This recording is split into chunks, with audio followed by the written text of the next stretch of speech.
Hey Techno Studs, in this video we're going to go over Routing Information Protocol, or RIP. Now you're not going to be asked a lot of questions over RIP, but you could encounter a question on it.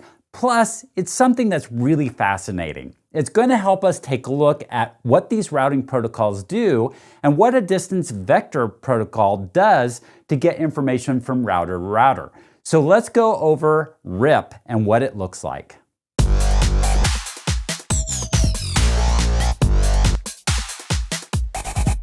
This is the network that we're going to be working with. There are 4 layer 3 devices. We've got a layer 3 switch here and 3 routers that are connected. Each one of these is set up with Routing Information Protocol turned on, or RIP, and we're using RIP version 2. And so when we plug these devices in, we're going to show you the step-by-step how RIP transfers data back and forth between these devices. Each one of these has a routing table on it. These routing tables already have some information. We turn the router on, and before it even has a chance to use RIP and communicate to these other devices, it has directly connected networks. So this layer 3 switch has 4 routes already in the routing table because they're directly connected network. It's the 3 VLANs here, plus the connection that goes between router 1 and the layer 3 switch. This router 1 already in its routing table has its 2 directly connected networks, and same thing with R2, although they're different networks, and R3, they're different networks as well, or there's some overlap in there. So let's go over what's going to happen when they start communicating with RIP. In round 1, this layer 3 switch is going to send its routing table to R1. As part of that routing table, it's going to let R1 know of the 10.1.30.0 network. And it's going to come from HQ-SW1. And it's going to have a hop count of 1. It's going to increment that hop count up by 1. So we'll put a 1 right in there.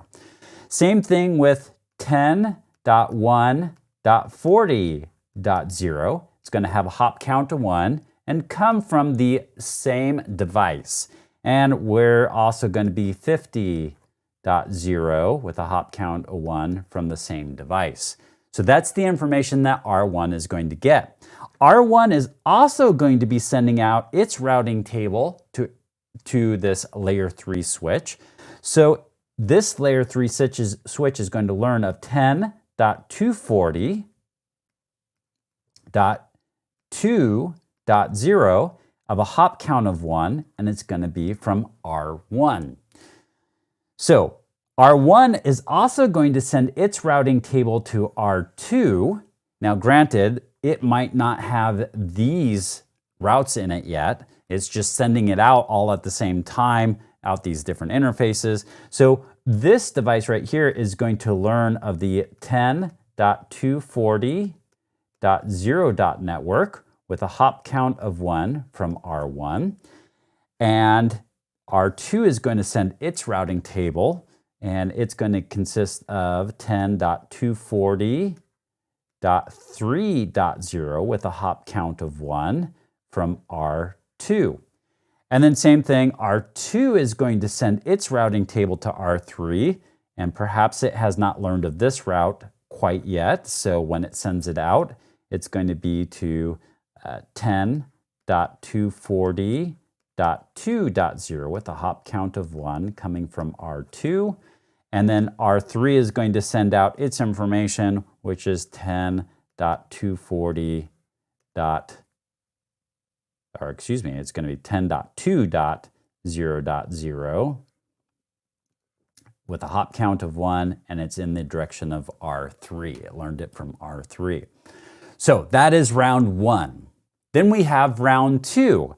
In round 2, the HQS1 is going to send something, its routing table to R1.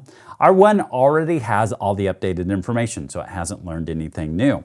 R1 is going to be sending to HQS1, and it learned of something new. So it's going to put in the 10.240.3.0 with a hop count of 2. So it increments the hop count up. And it's coming from R1. Okay, so it's learning it from R1. It's going to send and forward information to R1. So even though R1 learned it from R2, what's going to get into the routing table of this layer 3 switch is going to be R1. All right, so that communication happened. Now the communication between R1 and R2. So what's going to happen is when R1 communicates to R2, it's going to pass this information on to R2, but even though the networks are all going to be the same, the information is coming from R1, so these are all going to be R1 here, and the hop count is going to increase by 1, so that's going to be 2. And then this gets sent, this network right here, this 10.2.0.0 gets sent to R1, so 10.2.0.0. It's going to be a hop count of 2, and it's going to be coming from R2.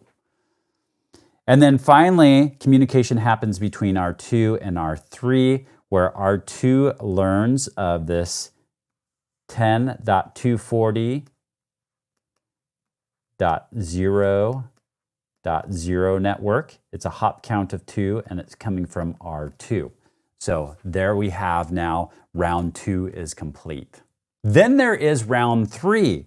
HQ and S1 are going to communicate and send their routing tables back and forth to each other.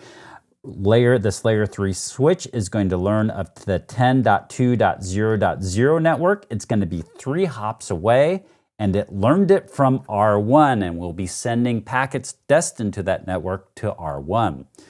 There's no new information that's going to R1, so there's nothing that is updated in its routing table. Communication happens between R1 and R2. Notice that there's no new information that's happening between these devices. But when we get to R2 to R3, now R3 is learning of these 3 networks, except for it's learning it from R2, so we'll have a R2 in the routing table, and it'll be a hop count of 3. Now we have what's called a fully converged network, that each one of the layer 3 devices understands where all of the networks are at. It has all the information that it's going to get. And so now when a packet comes into this layer 3 switch and it's destined for this network over here, what it's going to do is it's going to take a look at its routing table, determine that that actually needs to go to router 1 and send it along its way. Router 1 is going to take a look at it and says, well, that actually needs to go to router 2, sends it to router 2, and it makes it to router 2. Router 2 takes a look at its routing table and says that's going to R3, sends it along its way. R3 sees that that's a directly connected network and sends it into the network. Now, when this switch or whatever device is on this network is replying, it's going to reply back. Router 3 is going to take a look at its routing table and see that that the next hop, let's say it's going to this demo laptop right here, and it takes a look at this routing table. Well, we don't have it in that routing table. Let's do this demo Pi 3 here. So it looks at its routing table. That's going to R2, so sends it to R2. R2 looks at it in its routing table and says that goes to R1. R1 looks into its routing table and says that needs to go to HQSW1, sends it to HQSW1, and now HQSW1 sends it into that VLAN, making it to its final destination, and now we have communication, a fully converged network.